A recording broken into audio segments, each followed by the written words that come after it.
Hey, welcome back. It's Mike from Digital Offensive. And today I have something special for you guys. I want you guys all to take a quick moment before we get started in this video and comment below to let me know what you think I'm going to reveal today.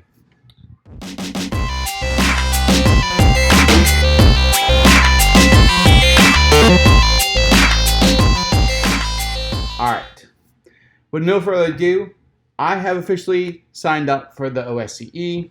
I went through their crack challenge to basically be able to register about a month ago, and been just really doing a lot of self-studying over the last few weeks, hence why I haven't really had too many videos out, and just really trying to prep myself, get ready to go into the OSCE. Now, for those who don't know what the OSCE is, it's part of the Offensive Securities Program for Cracking the Perimeter. And what the Cracking the Perimeter class actually offers is basically a network side layers of attack mixed in with some buffer overflows and kind of exploit development, like the first level of exploit development in their series. They have some more advanced classes around exploit development, but this is really ties really well into with the GX Pen class, which I just completed earlier this year, and just kind of building up on my skills of adding the Cracking the Perimeter, the OSCE, to my certification list. Basically making myself more marketable out there, as well as providing my current employer some additional skills that can help them as we go through some of our network audits, our red team events, things like that. So let me tell you a little bit about what I'm planning to do with this. Just like what I did in the OSCP, I plan to create a path to the OSCE. Now, the main difference between the OSCP and the OSCE is the OSCE is really short. They give you an option 30 days or 60 days. And right now, I'm kind of leaning towards the 30 days.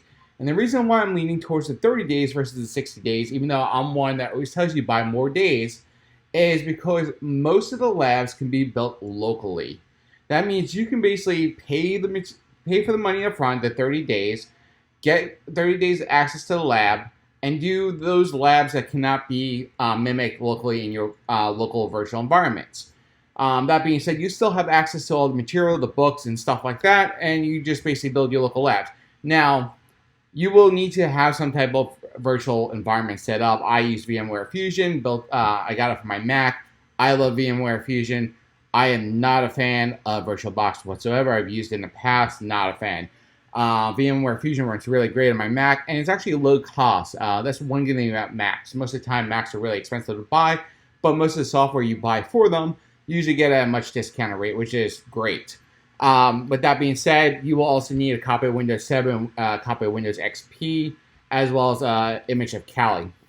Now, of course, the Kali image you download directly from Offensive Security, and the other images you need to acquire somehow. Now, I don't believe in the bootlegging, so however you decide to get your images, that's up to you. I went out to eBay, bought some old OEM copies that people didn't want no more, and I've installed them on my virtual environment. So that allowed me to basically save some costs there. I think I paid about $10 a copy or something like that, and basically installed them with no problems in my virtual environment. So now I know have as legit as I can know copies of Microsoft Windows to go through these labs. As well as doing this, I've also signed up for the SLAE 32-bit edition from Pentester Academy. I basically paid for a few months of their access, and I'll be doing a review of them in future videos. I have some mixed feelings about them. Content-wise, pretty good, but I'll get into that later on in another video. I decided to look at the SLAE, which is the 32-bit assembly language program, because a lot of people who took the OSCE mentioned that that was a good primer to really learn assembly and understand what you're reading and the layout of the program. I've gone through about 11 of the 37 videos for that certification so far. Still going through it, trying to really wrap my head around the assembly. That's one thing I kind of wish I had when I started the GX Pen class, was a really good in-depth knowledge of assembly, because it would have made reading the debugger a little bit easier. And you'll see if you do any of these classes, as you step through a debugger, you're going to see each thing get loaded up. You'll see the movie statements, the load effector addresses. You'll see EAX, EIP, EBX, EZX, and all these registers. And you need to know what these registers are doing so you can really follow the flow of the program to understand where the exploit is and where your shell code lands to be able to exploit these things. If you don't understand that stuff, I strongly suggest you check out the Art Assembly book. I'll make some links down below. Remember, any links I put below for Amazon are paid links, meaning that I do get a small commission off of them. But the good thing about that is you do not pay anything additional. I basically search on Amazon for the lowest price items. I create a custom link, and then I share that link with you. You save money, I get a small percentage, and we both basically profit from that. Okay, so along with the Art Assembly book, there are some other great resources out there. As I said, the SLAE is a great class. Right now it's on sale for $39 a month. Definitely worth checking that out, going through their material. And as I said, I'll do a video about SLA, about Pentester Academy in a future video. I have a lot of pros, but I definitely have some cons about the program so far, and I'll share that with you in a future video. As well as doing the Offensive Security class, the OSCE, I am now also registered for the SANS Advanced Web class, the SANS 642 class. Once again, I'll be going down to New Orleans coming this February to do that class. So if any of you guys are down signing up for the SANS classes down in New Orleans this year, let me know. We can meet up and grab a drink and chit chat. One other thing I want to mention to you guys, as well as having my Patreon account, I also started offering some cool shirts here. So you can see this one. These are my hacker hoodies. So you have the hacker logo and the ranks on them. You can run over to my Teespring store and check these out. They're pretty cool. So let me show you what we have out there. So I'll link this store below. And right now you can see there's different hacker rank hoodies. You can do hacker, pro hacker, omniscient, guru, elite hacker. And of course, buy your level of rank. If you don't want to buy it for the ranks, I think personally the hacker one is pretty cool, or elite hacker right off the bat. For those of you guys who passed OSCP, I kind of created these mugs. Now there's left-handed mugs and right-handed mugs, and the cool thing about these is if you're a right-handed person, you buy the right-handed mug. That's so the word, the OSCP lettering here will actually go down. You can read that as you're drinking your coffee, and everyone else sees try harder. Kind of saying, hey dude, I did it, you continue trying. Same thing with the left-handed guys. If you buy the left-handed mug, OSCP faces you, and try harder faces everyone else. The other cool thing I've came out with is these Hackety Hack own shirts. This is because my little one, whenever I was studying for my OCP, he would sit on my lap, and I have this keyboard next to me. He'd sit there slamming the keys, and then one day he randomly was like, Hackety Hack. He slams the enter key and goes, owned. And that just went viral. I took a video of that, I sent it out to some people, and they loved it. So I created these shirts kind of for him. He loves that.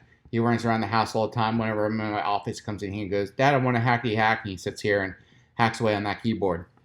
So any of these shirts you buy, I do get a small percentage of the funds of these shirts. A lot of it goes to Teespring. But for right now, anyone that's actually watching this video, if you use the code YouTube at checkout, YouTube, one word, at checkout, you'll save 10% off your order. All right. What else is coming up here? So for those who have not seen, I also have a GitHub repo out there. I've been putting some code out there on my GitHub repo. Let's jump out to GitHub, and we'll go to Digital Offensive, and we'll go to my main repo here. So I'll also link my GitHub repo out there. Some of you guys have seen my GitHub repo out there in some previous videos as I start uploading code here. I have some modified code for the Decodify Me. I did that in a previous video where I fixed some of their code. They never took my commit, so I kind of just branched it off, forked it, and have it here. My OSP auto backup script, you saw that in my backup the OSP videos. I was doing some research with iGoat, which is a iOS version of like damn vulnerable Linux, kind of just for iOS devices. Noticed some issues in their documentation and getting some of the attacks to work, so I started creating this repo here for those ones that I've done where it didn't line up with what they have, just so I can follow along and others can follow along. FC4Me, that is basically my challenge script to get into the OSCE. Very detailed script, so I went through it the first time, manually exploited it, a lot of trial and error, finally figured it out, and then I automated my processes. Now, if you use these scripts, you're basically cheating yourself, so don't do that. CTF. In here, you can find a lot of different scripts.